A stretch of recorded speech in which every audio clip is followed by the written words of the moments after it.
Just sorry. Okay. It is not uncommon for us to give direction, to give a directive, and for there to be tension or pushback on actually executing whatever that directive is.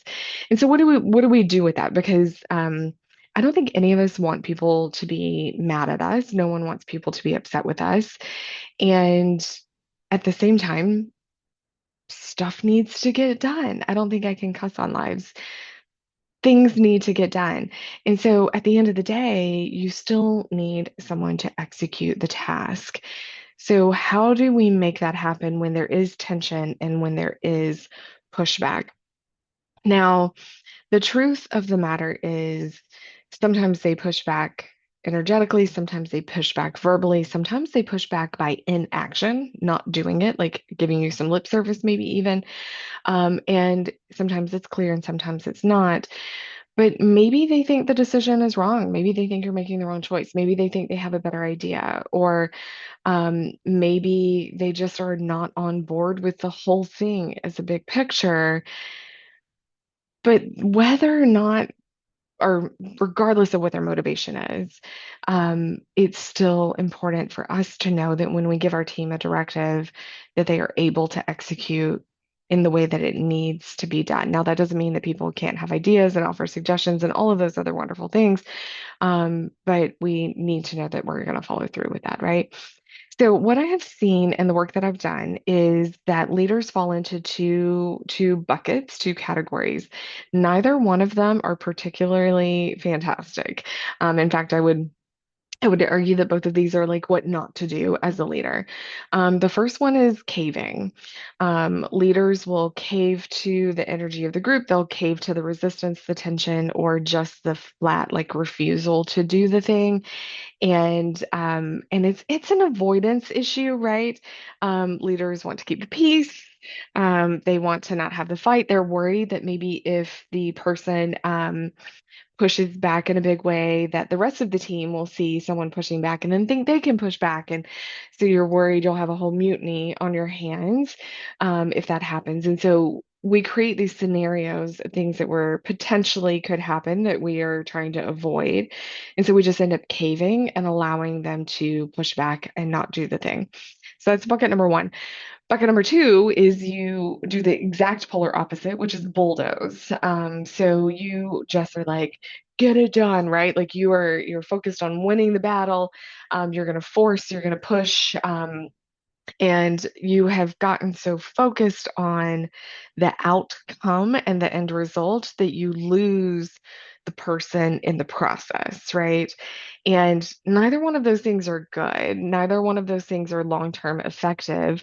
And you lose credibility and trust on your team when you take either one of those routes. If you've ever done a DISC assessment before, I did one years ago when I was an emerging leader, and I am really heavy on the D in DISC, but C, D were my combined results. And I have the mindset of we just get stuff done. We just get things done. We don't ask questions. We don't worry about feelings. We just execute. And it can be really hard for people with that type of a mindset, like me, to stop and pause and not just bulldoze your way through. What I learned the hard way is that that's not effective, and we will lose our team in that process. So, the backing down version, it looks like you softening the ask, delaying the timeline, watering down the decision. The bulldozing version looks like you pulling rank, repeating yourself louder, sending emails like per my email, which I think we'd love to send every once in a while. You will also sometimes frame it as insubordination when maybe it's not. Maybe it is, but maybe it's not. But you immediately go to that being the excuse because the win is the most important thing, right? You may have even done both of these things. Most leaders have.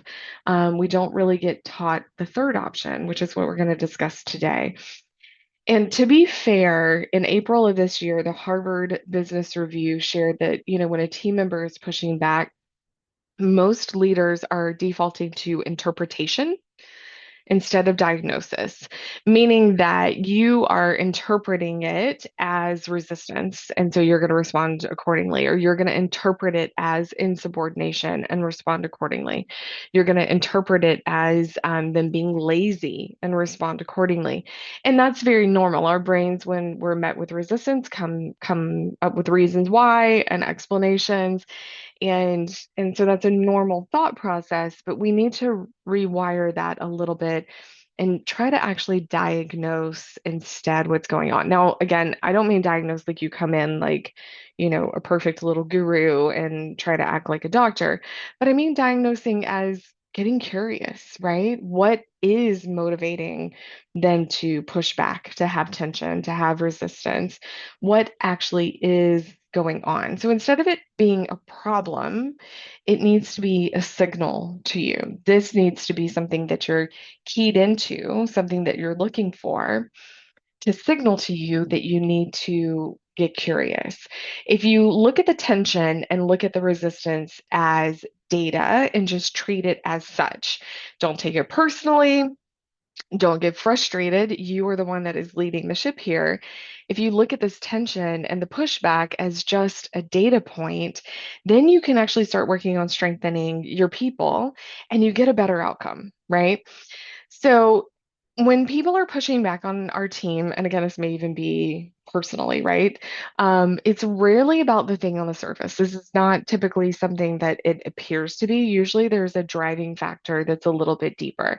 And it falls into one of a few buckets. Usually fear.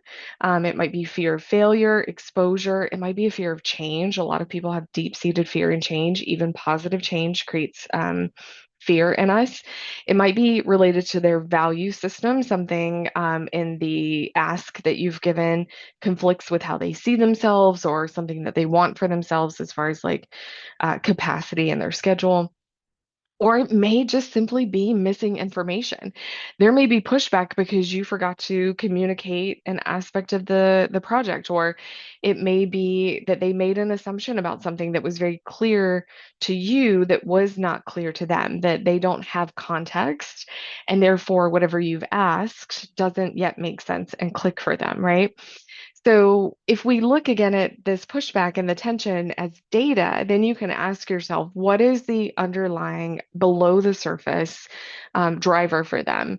Is it fear? Is it values? Or is it missing information and context? And once you know what is underneath the resistance, then you have options.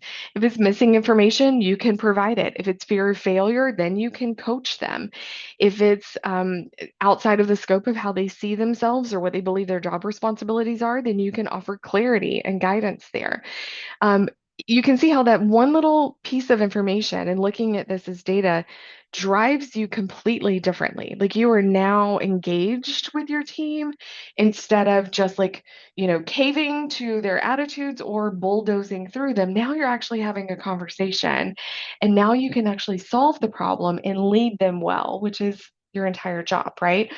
So once you know that driving factor and what's underneath the resistance, now you've opened the door to have some tools and some conversations that you didn't have before. So the one tip here for you is to hold the line. The directive is the directive, but get curious.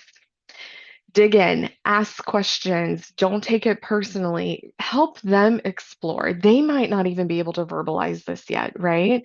So, your job as their leader and their guide is to facilitate that discussion and facilitate that exploration for them. Now, that does not look like sitting here, kumbaya, holding hands.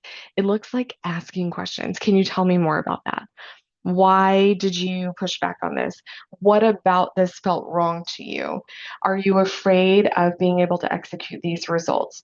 Ask those questions and get curious. And then you can be completely clear on what that answer is and still genuinely interested in their performance and figuring out what's driving that no, right? So combining that together with what the directive is and the curiosity, that's an advanced level of leadership that is really attainable to all of us if we can learn to flex that skill a little bit. And then we end up having teams that perform so much better just simply because we got curious, right? So you can just ask the question, help me understand what your thought process is. Help me understand what you're feeling. Help me understand what's going through your head right now. When you say help me understand, you're putting the onus on you, instead of saying, like, well, your thinking is flawed, because then you're making assumptions, right? But if you say, help me, that immediately diffuses a difficult and hard conversation. And then you're inviting them to give you information. You are opening that door so that they feel safe to share that, and that completely shifts from that distant tension into a collaborative conversation where they can work with you and you guys can arrive at the results. And it may not be an immediate answer that's there for you, and that's okay. You can say, thanks for sharing all of that with me. Let me sit on this tonight and I'll get back to you in the next day or two on what we're going to do, right? And again, it's not that you're not going to deliver the thing that needs to be delivered. It's in figuring out why the tension exists so that you can help them execute it better, higher quality, and in a shorter amount of time, right? So we still have to get the job done. We still have to do the things. All of that still needs to happen. We just want to facilitate it in such a way that we build a stronger team and we actually make them more resilient in the long term than just caving or bulldozing our way through, right? So, leaders that can hone in on the skill and make this happen are absolutely the most powerful leaders out there. They stay grounded, they get curious, and they still get the yes, they still get the buy in, they still get the results that they needed. And they become a leader that people enjoy following because they understand that it's a collaborative experience, even when they don't agree. And that is huge. People can handle situations as long as we don't make it feel like yet another hurdle or challenge that they have. What they can't handle is feeling like they don't matter in the process. That will disengage an employee faster than anything else. So, if you feel like you are navigating a lot of resistance in the teams that you're leading, whether that is an organization or as a business owner, I would love to hear about the things that you have going on. Shoot me an email, info@amycapello.com. Send me a message here on Facebook, whatever works. But I'd love to hear what you're navigating, what you have going on. This is exactly the type of work that I love doing, and I love partnering people with, on partnering with people on. I cannot wait to hear from you. And we are going to close out this week with one more conversation around how to disagree with someone in the workplace and still keep their respect. So we're going to lead into the holiday weekend. Maybe you'll even use that with some people that you're hanging out with over the holiday weekend. All right. I can't wait to hear from you. I will chat with you guys tomorrow and see you soon.